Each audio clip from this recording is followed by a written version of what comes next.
2 today. And with us today is Dr. Attarm once again. Okay. Doctor, Yeah. I know you are so much ready for us. Last week was something else, and your audience are here today. We ended on a note that there is a difference between premarital sex and fornication, something that a lot of people were not too clear about. And so we would want to take it from there and we Zoom together. Welcome once again. I hand over to you. Thank you very much. Yes, last week we were talking about avoiding marital problems. We looked at how certain situations, if not well noted, can bring problems into marriage, such as visits from extended family, money problems, sharing of household chores, children, parenting, work, misplaced loyalties, that is taking sides with extended family members, and commitments, and taking care of each other.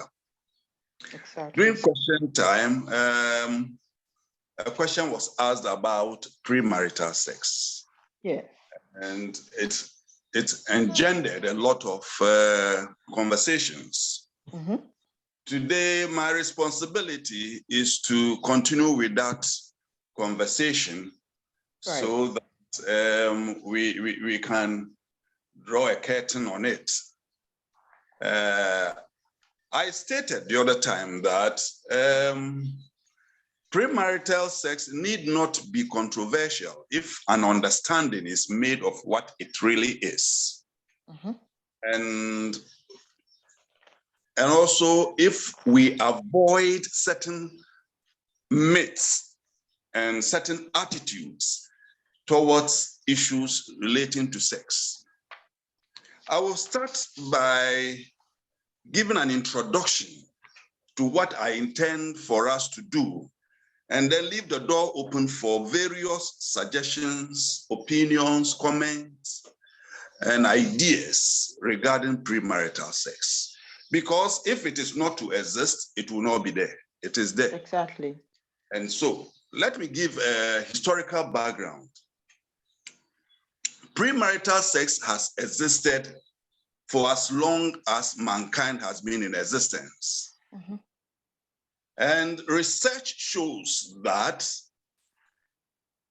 from 2002 to 2019, this research was done by the National Survey of Family Growth, showed that the vast majority of people in America have sex before marrying. And in a survey recently done in Ghana, it showed that in Ghana, it is double this figure. So it is more in Ghana than in America. So any figure I give you about America, please double it. Okay. In Ghana and in other African countries. So these figures show that vast majority of people in America have sex before marrying, according to premarital sex research. This shows that such behavior is the norm in the United States and has been the norm for the past 50 years. Right. Because of technological advancement, the internet and social media, people are now waiting longer to get married. So they are sexually active and remain unmarried longer than in the past. In the past, why premarital sex had a leeway was that people were marrying earlier in life. Right. So it was easier to refrain from premarital sex in those days. But these days, because of certain issues, certain developments, people are not marrying. And those who are marrying are waiting longer to do so. And they are sexually active too. So what do? So they engage in sex even though they are not married. Right. A new study shows that at the age of 20, 75% of Americans have had premarital sex already. This number rises to 95% by the age of 44 years. According to the survey, even among those who abstained from sex until the age of 20 years or beyond, 81% have had premarital sex by the age of 44 years. Right. 50% of the population is cohabiting. That is, they are living together even though they are not married. Right. 90% of this number engage in sex. The use of social media has made the incidence of pornography and masturbation more readily available and very easy to access. So it makes premarital sex seem a normal behavior for the vast majority of people. And this is according to the Gottmacher Institute. Most individuals even only hear about premarital sex being an immoral act only among churchgoers and other Christian associates. Notwithstanding, premarital sex is also seen as a moral canker because it creates unwanted pregnancy, teenage pregnancy. It brings about unnecessary abortion, and then it creates socially transmitted infections and HIV and AIDS. It also has some psychological effects on those who engage in it. It brings regrets, guilt, loss of self-respect. It brings depression and also loss of family support. You see, the idea is that we have to look deeper into our understanding of premarital sex before we write it off totally. That is why last week I said premarital sex belongs to two schools of thought, those for it and those against it. Those for it belong to a one type of grouping. Those against it also belong to one type of grouping. So until you enter into one type of grouping, you may see premarital sex as demonic. And if you come into the other grouping too, you would also see premarital sex as a very normal thing. Because everyone desires to love and to be loved. For romantic relations, sex forms part of expressing this emotion. While love is spoken about openly, a culture of shame, misplaced ideals of purity, and religious adherence have clouded the conversation around sexual desires and interactions. This results in moral decadence, including premarital sex, abuse, bodily harm, and even death. Therefore, it will be more effective to provide young people with skills, education, and information they need to be safe once they become sexual active. Otherwise, we will be depriving them of very important information. Premarital education, counseling, and training are very important to bring this understanding. So our concentration must be on these, that is providing information, giving education, giving counseling, and giving training about premarital sex and other sexual activities, rather than arguing for and against premarital sex. Because in both cases, there will be benefits and disadvantages in both schools of thought. It is also important to use platforms such as ours to examine the different attitudes towards such topics as sex education, sex abuse, premarital sex, and orientation in order to reduce the myths and avoid sanctimonious attitudes to better understand the problems associated with sex and marriage.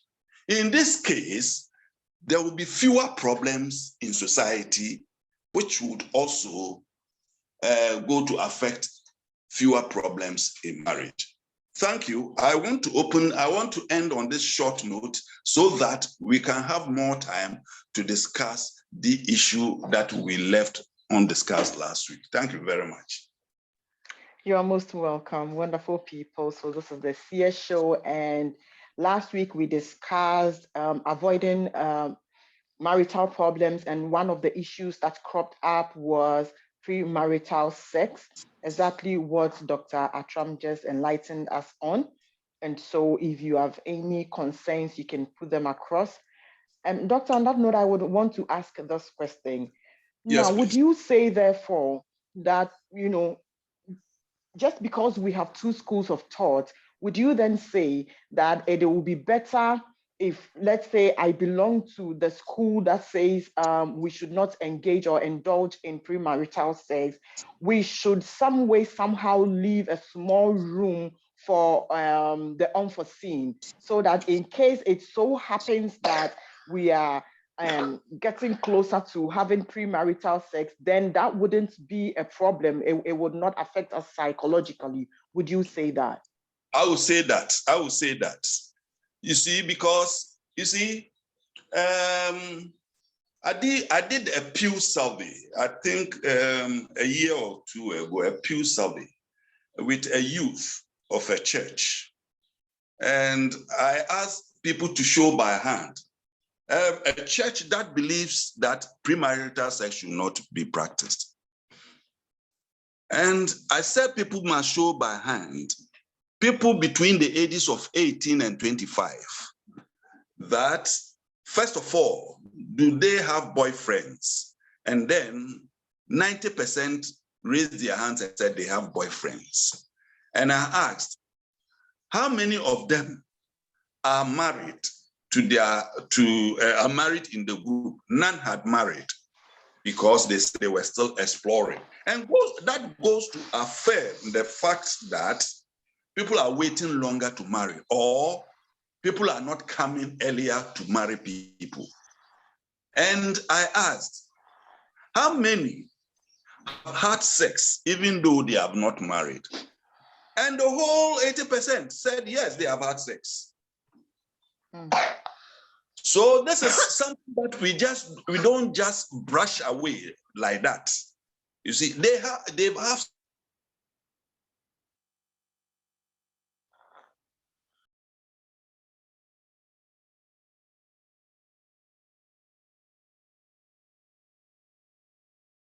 Oh, we just hope that the network will be good on the side of Dr. Attarm. Last week it was so bad. We hope that it doesn't continue this week.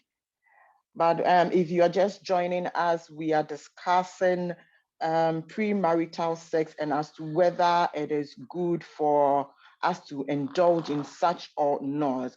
Doctor just brought to our attention that there are two schools of thought. One says that it is normal for, we as human beings to indulge in premarital sex. And another school of thought says, no, that is not right. And so as to whether you are for or against will determine on what your ideas or your understanding of premarital sex is. He just gave an example of a youth that he was dealing with and how about 80 to 70% of these people had indulged in premarital sex before. And so that is what we are discussing. This is the CS Show, a proud initiative of Prophetess Rhoda Anna, the General Overseer of Manifestation of Holiness. We meet on the same Zoom platform from Mondays through to Fridays for our morning raw or our midnight raw, and the times are 4 a.m. Ghana time. So wherever you are, you do the calculation to suit your location. And if you love the things of God, why don't you join us, during these days to worship? We also meet here Mondays, Thursdays, and Fridays for our Zion Hour and Time with the Word of God, respectively. And the times are 4 p.m. Ghana time. So you can also do the calculation to suit your location. My name is Lena, and I am the host for the CS show. My co-host is in the person of Elizabeth Senna. She's not feeling too well today, reason I have to stand in. I wish you speedy recovery, Senna. We can wait to have you on the show once again. Wonderful people, if you have any questions, if you have any concerns, you can put them across. If you cannot unmute to bring your concerns across, you can simply type them in the chat section and Doctor will do justice to read. I think that Doctor is still having problems with his network. He has been logged out. We hope that he comes in pretty soon. God willing, tomorrow being Monday, we will be meeting on the same wonderful platform for our morning raw. Please do not be left out. God is working miracles with the woman of God, and so you wouldn't want to be left out. We are still trying to get Doc online.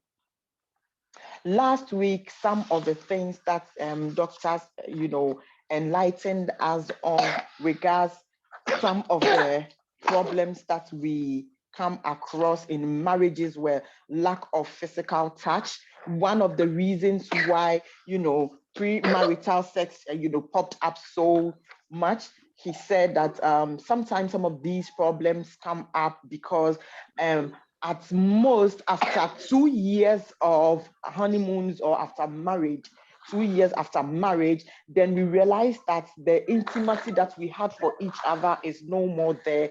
And so couples could go a long, time without having, contact with each other, something that is not too healthy for relationships. He also made mention of money problems and cited an example that where, and forgive my background, where people or where the woman is, the breadwinner, it seems to be a problem because then she might think that no, it is the duty of the man to be able to provide food, shelter for the family. But this is a generation where we are in right now that sometimes the lady, has the best of engagements, has the best of work to do, and so she would have to provide.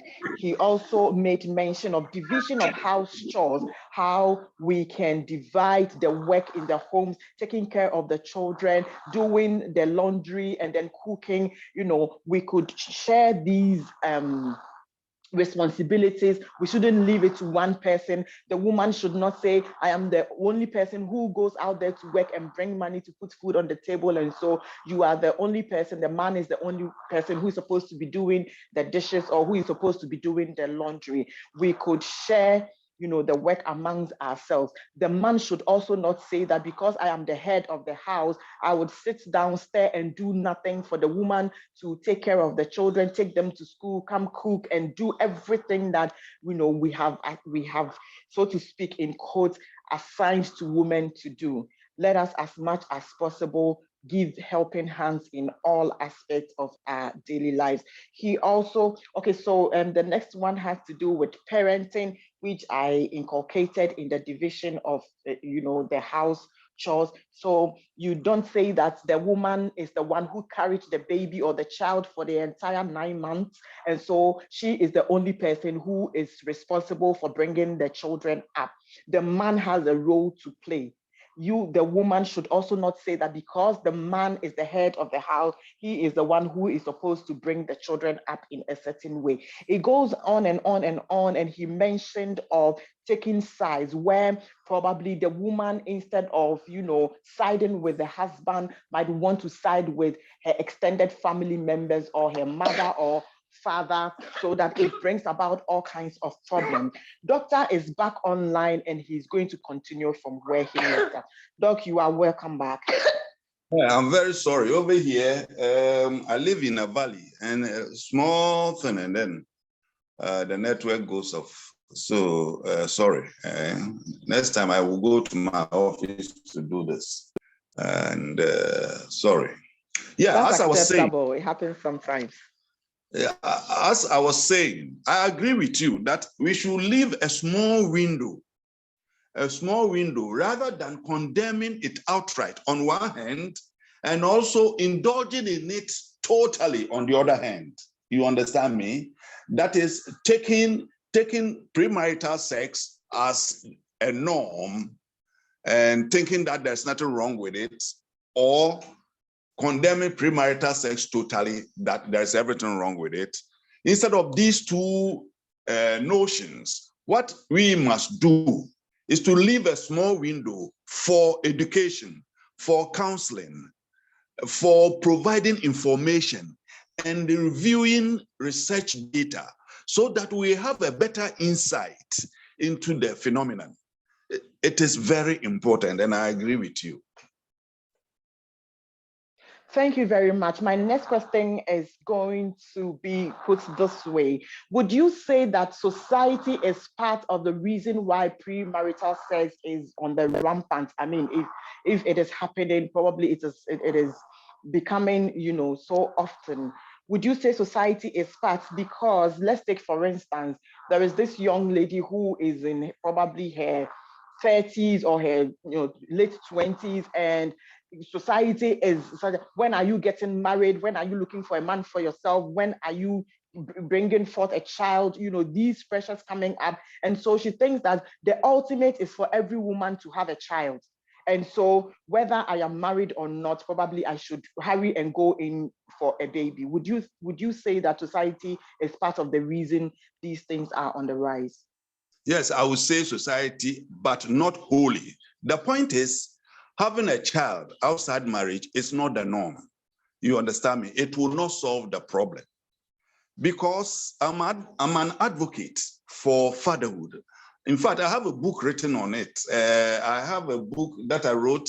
It is on the American Library of Congress, and it's being sold by Amazon.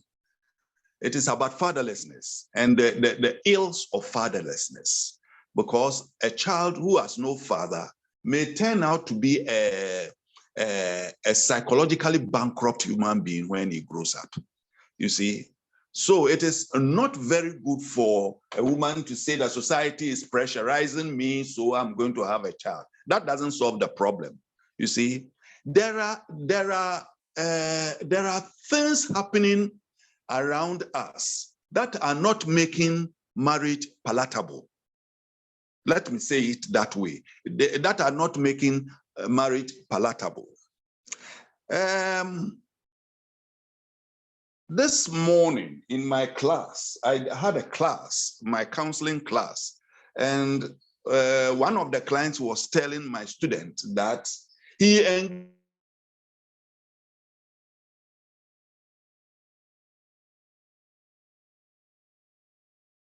in pornography, and he is a lawyer, and he has practiced pornography for 10 years. And so he doesn't see any need to get a partner. You see, if we have 10 of such people, it means 10 women are losing husbands. You see, so the pressure of society is one, but also people are not having interest in marrying. Pornography is there, masturbation is there, prostitution is there, and it is making people delay in marrying. Not only women, men are not coming forward to marry. And it is very, very, very sad. So even though I agree with you that society is a part of the cause of premarital sex, it is not only that. Technological advances has also contributed to a very large extent premarital sex, and it is very sad. Thank you very much, wonderful people. If you are just tuning in, you are on the CS Show, and today we are doing something on avoiding marital problems, and the highlight is on premarital sex. Premarital sex. I don't know what your take is on this issue, but Doctor has explained to us that there are two schools of thought, where one school is of the view that this is something that should not be practiced, and the other is saying that this is normal, we can go ahead and do it. And so we're looking at some of the reasons why this issue would crop up. So if you are joining in right now, you can put your questions across. If you have any contributions, if you have any concerns, you are free to do so. If there is anybody with a question, this is the time. Doc, if there is anything else to be shared, kindly go ahead and do it. Yes, as we were discussing, I would also state that cohabitation is on the increase now. Cohabitation is on the increase now with the increase of slave queens and other social media personalities. They scare a lot of men from marrying around them. You understand me?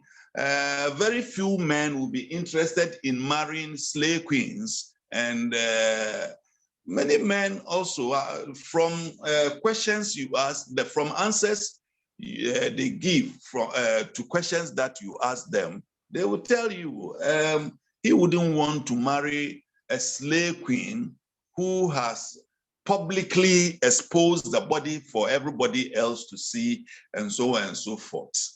So he gets a girlfriend, moves around with her, and because human beings above at a certain age, even now, we won't say it's above 20 or 15-year-old individuals are having sex. So we will say that even at 15, people are sexually active. And when they are sexually active, they will have sex, even though they are not married. So the issue of premarital sex, like I said, must be looked at carefully. I am even suggesting, but who am I going to suggest to? But I would rather say that we must bridge the gap between these two schools of thoughts. Right. You see, one school of thought uses the Bible to explain that it is a moral failure. You see, it's a moral failure. The other school of thought does not see it like that. And they are winning. Look at the numbers. Look at the statistics. Yeah. They are winning. They are winning over the biblical school of thought. Right. You see? So, as a result of that, there may be the need to bridge these schools of thought and make it one, so that we will be able to talk about premarital sex as a single phenomenon, good or bad. If it is good, let's advance it. If it is bad, the way we can make it good is by education, providing information, by providing counseling. Those people who say they would like to cohabit, there are cohabiting counseling. Cohabiting counseling. You see, there are legal issues that can be brought in to make cohabitation unpalatable to engage in. But in the absence of these things, people will continue cohabiting. People will continue cohabiting. People will continue masturbating. People will continue pornographing, and so on and so forth. So I will say that the two schools of thought must be brought together, and then the issue of premarital sex, good or bad, must be given a better understanding. In that case, whether to do away with it through more biblical studies and more biblical reviews, fine. But as at now, the research is saying that it is ongoing. It is even increasing. And when it comes to our poor Ghana, I'm telling you, it is more. It is seriously.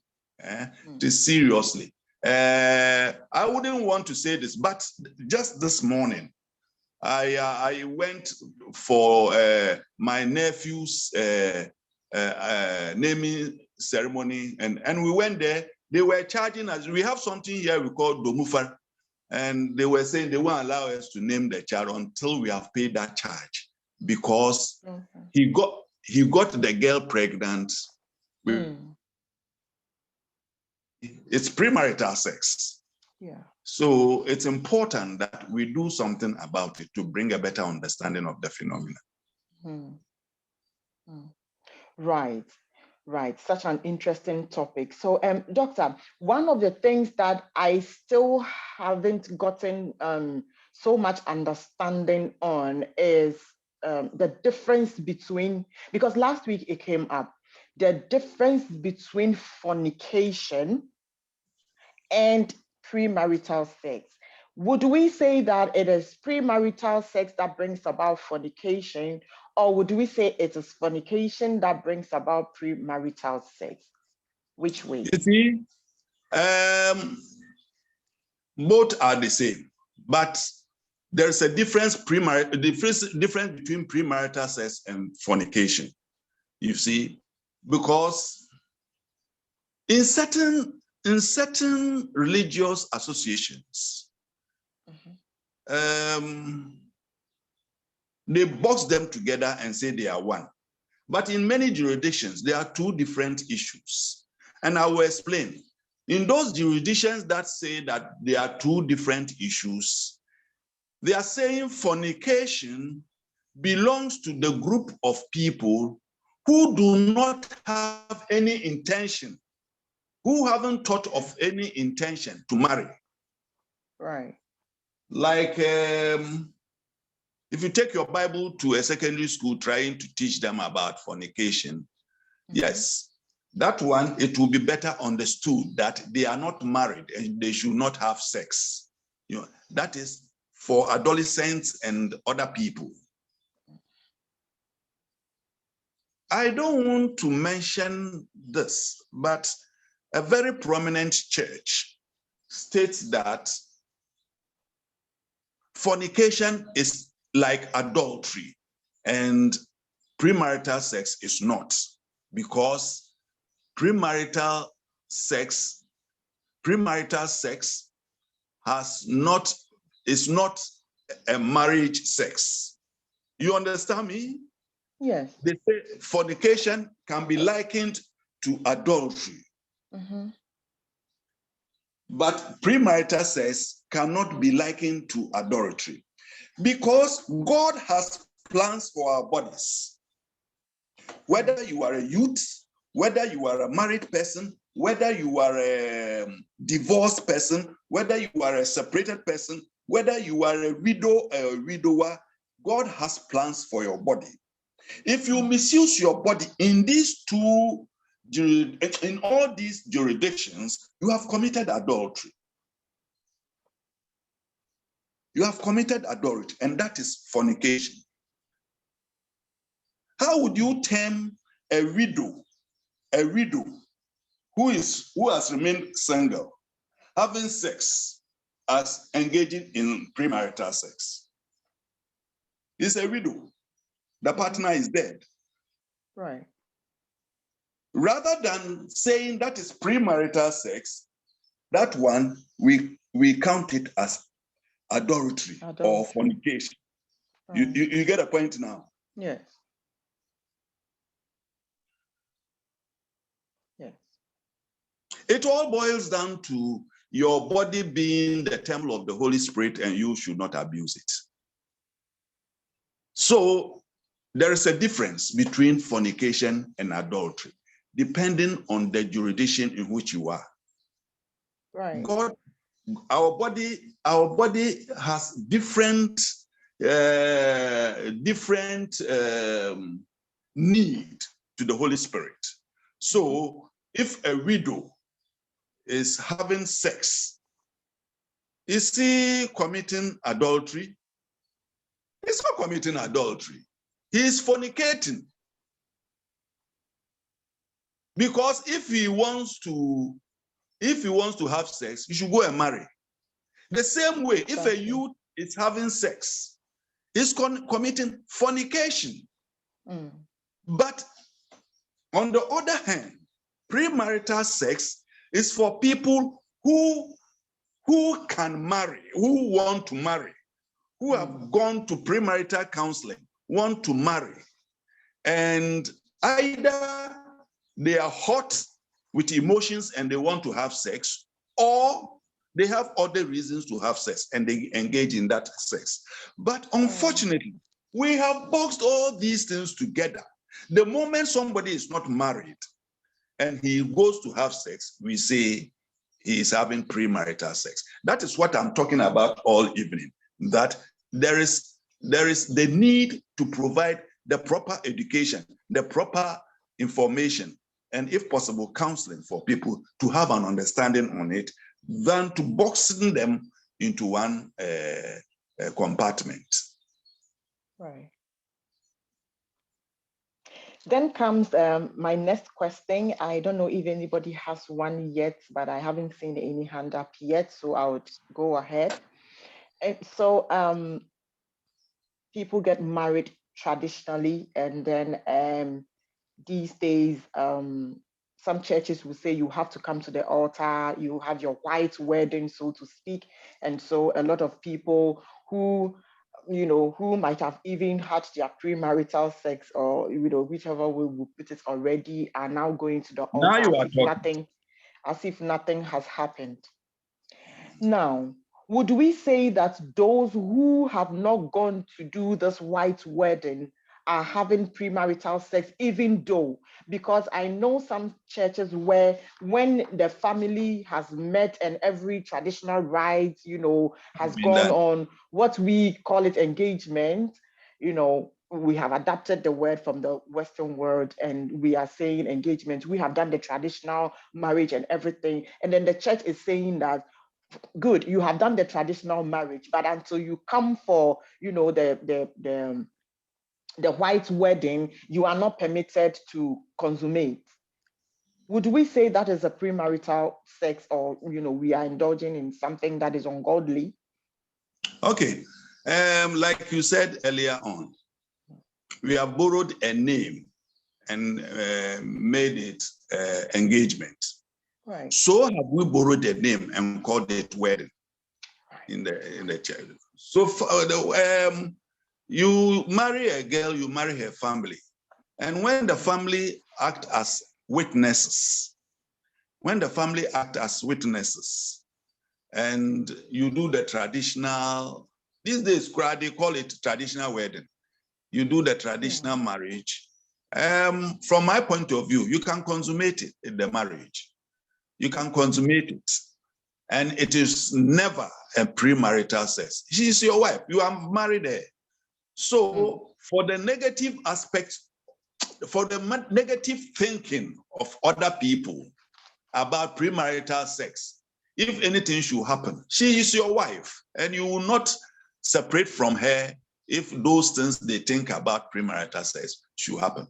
So that is the case. So after traditional marriage, you can have sex. You can have sex. You can have children. Right. The wedding is only a ceremony to put an icing on the cake. That's it.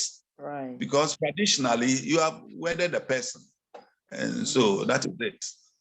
Okay, so wonderful people. Once you go in for your traditional marriage, you can go in and consummate. You can, freely have sex. It is your time. So let me show you something. You mentioned society pressuring people and so on and so forth. It is very clear here. You see, it is our idea. It is our idea of societal weddings that is making the traditional wedding look like lower than the white wedding in the church. Yeah. If you come to the urban areas, wedding is important and people want to come and see the pomp and the pageantry, the big gown and the suit and the dances and the long tables of buffet and other things in the urban areas. When you go to the hinterland, the traditional wedding is all they do. That's all. They don't do any other thing.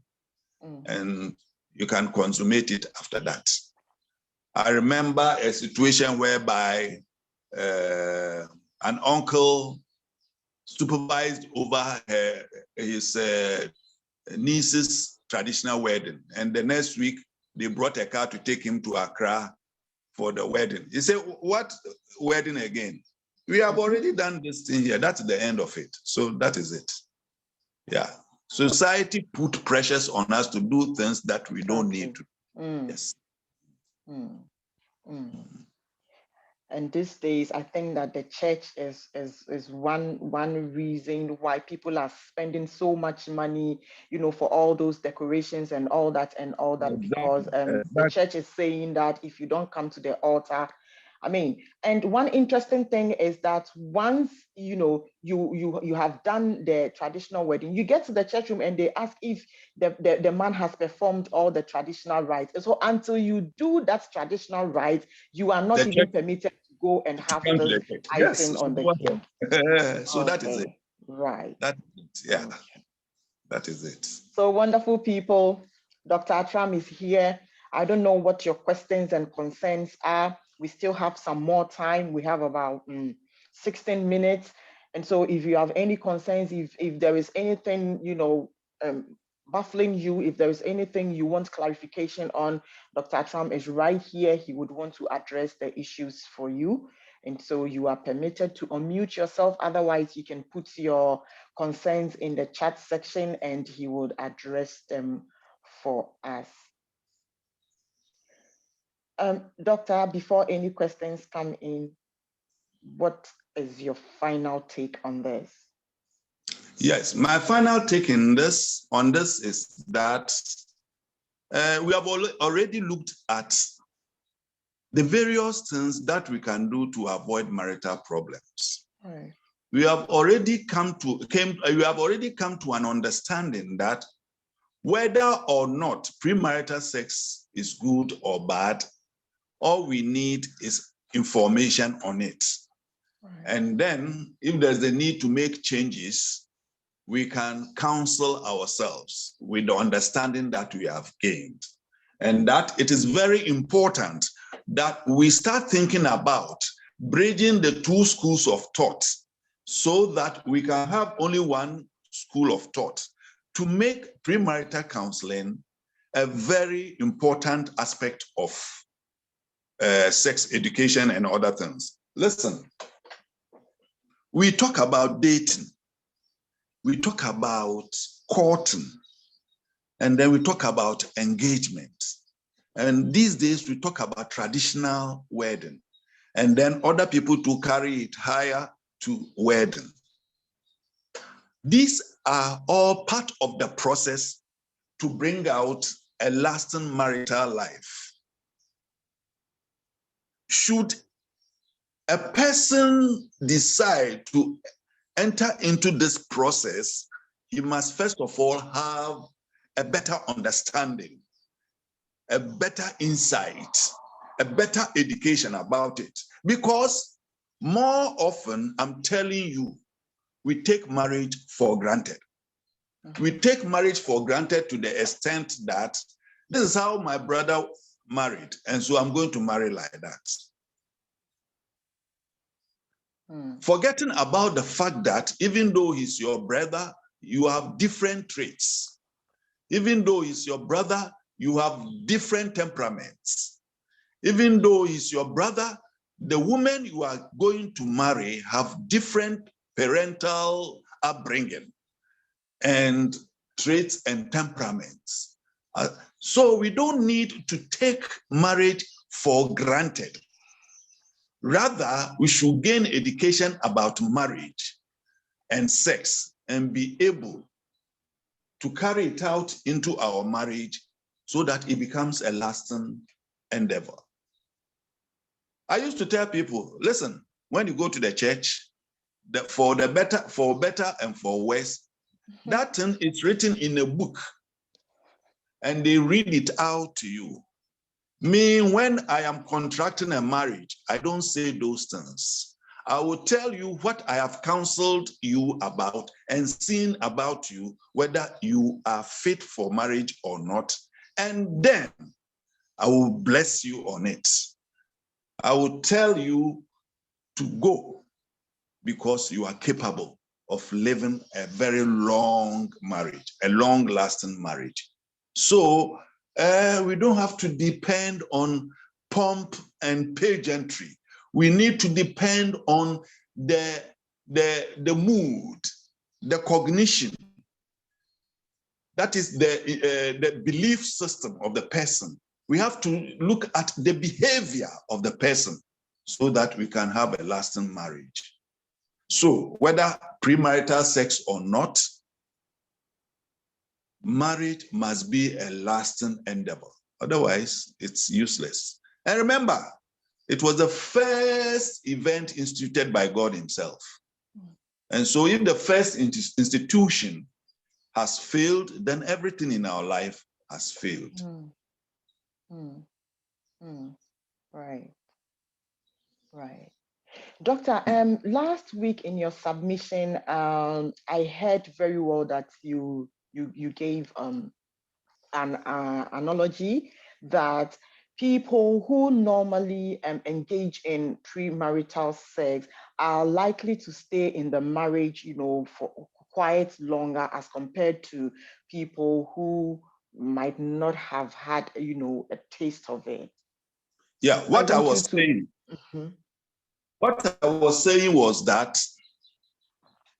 it is asserted in research that people who stay longer dating, unmarried, I'm talking about unmarried, okay, people who stay longer dating, going through the process of dating, courting, and so on and so forth. And mind you, during this time, they are sexually active, and so they can engage in sex. I shouldn't say can. They may engage in sex, and that is premarital sex. And they have known their bodies very well, and they have put things right, unless one of them is unreasonable. But if not, such two people understand the art of sex and marriage to the extent that when they marry, they will stay longer than those who have not engaged in this thing.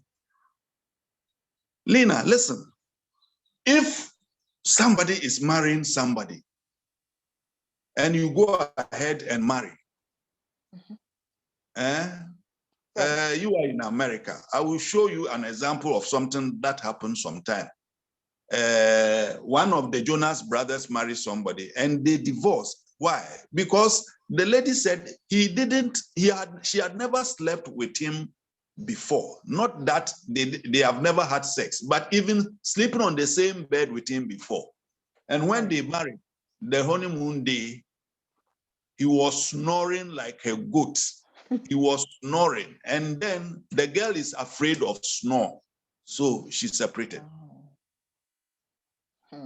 Think deeply about this. It's not only this.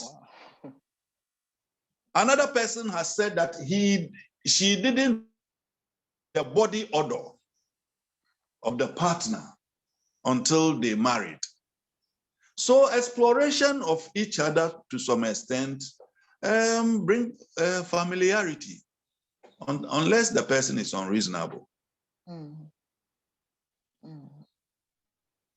So we can also confidently say, because these days, the moment you talk about dating, people think that you are going out there having sex and all that. So we should also have it here that when we talk about dating, it is not just a matter of sleeping about, but people can go ahead date without having any sexual intercourse, right? You can have that. That is the exploration time. Because remember, it is after dating. It is after dating that you court. During courting, your responsibility will be to show your partner to your parents, and she will show you to her parents and other family members. It is there that if she is your sister, it will be revealed. Exactly. It is there that if your father has dated her before, it will be revealed. So it's a process. A whole lot of things go on. A whole lot of things go on until marriage, you see. So people do not know. In our jurisdiction, you see a girl and after 1 month, 2 months, you want to take her to your parents. No, why are you rushing to? Date her, explore her, know her body, know her likes and your dislikes. Because I'm telling you, and it is research-based, that people's behavior don't change after marriage. Right. It is the same person that you marry, that you dated, that you are marrying, with the same characteristics, with the same weaknesses, with the same strengths. That is it. So explore and know the good and the bad and the ugly, so that when you get into it, you love it. You see, I'm a big time Christian. I'm a big time Christian. I know that. And I'll be the last person to say, oh, premarital sex is unbiblical. I know premarital sex is unbiblical. I know it. But the point is, let us face facts and remove the myths and remove sanctimoniety. And let's face facts to it. Because all we are talking about here last week and this week is that we want to avoid marital problems. And if by having premarital sex, it will help us to avoid marital problem, so be it. So that is it. Right. So doctor has taken us through almost 1 hour of this enlightenment, and I want to believe that our minds are now settled. We have come to the understanding of what fornication, premarital sex, and some of the things we can do to avoid some of these problems that go on in our marriages. And so we are going home with the confidence that our marriages are going to get better and better. Up to this point, if there is any question, if there is any submission, any concerns you would want to put across, we have about 5 minutes. You can go ahead and do so. So this is the CS Show, a proud initiative by Prophetess Rhoda Anna, the General Overseer of Manifestation of Holiness. We meet on this same wonderful platform Mondays through to Fridays for our morning raw or midnight raw, and the time is 4 a.m. Ghana time. So if you happen to be in the US, Europe, wherever you find yourself, you do the calculation to suit that location. We also meet Mondays, Thursdays, and Fridays for our Zion Hour and Time with the Word of God, respectively. And the time is 4 p.m. Ghana time. So you also do that calculation to suit your location. With us today to do this is Dr. John O. Attarm. He is the founder of Attarm Consult. It is located in Cape Coast. And so if you have any psychological issues, if you want to be counseled regards relationship and marriage, he is an expert on that. So you contact him, you can get through to me, and then you will get connected to doctor, and he will take you through whatever you need to be taken through for a better life. My name is Lena. I am the host for the CS Show, and my co-host is in the person of Elizabeth Sena Amuji. She's not feeling well today. I wish you speedy recovery once again, Sena. I want to hear your voice tomorrow morning, in strength. Wonderful people, this is what time will allow us. My audience, you have always been amazing. I would want to quickly go through the list and say a very big thank you to the woman of God who, sits behind and control affairs of this show, making sure that it comes on every Sunday. Thank you so much, Mommy. And I want to say a very big thank you to Dr. Attarm. Anytime we call on you, you are ready, without having to say no. You are always ready to come on and give us something sweet to, guide us with. Mama Comfort, Auntie Comfort 2021, thank you so much for always being there. Cynthia Anna Amo, she is a midwife. and she has always been present on the CS show. And so the one using Galaxy A03S, thank you so much for coming. Mrs. Gertrude Akola Tete, you have always been punctual, and we say a very big thank you to you. Senna, Elizabeth Senna, my co-host, thank you for coming. Thank you, Mami Fwa, you have always been present. Mama Becky, always here for us. And Mildred, you make sure you don't miss this show. God bless all of you so much. We hope that next week God will give us life to, meet here once again and enjoy whatever good thing God has done, has for us. It is good that we prosper both spiritually and physically. And so that is exactly what we are doing. I want you to take very good care of yourselves, stay safe, and stay blessed. Once again, this is the CS show. It is bye-bye for now. We love you all. Bye, yo. We love you too. Mwah, mwah. Mwah.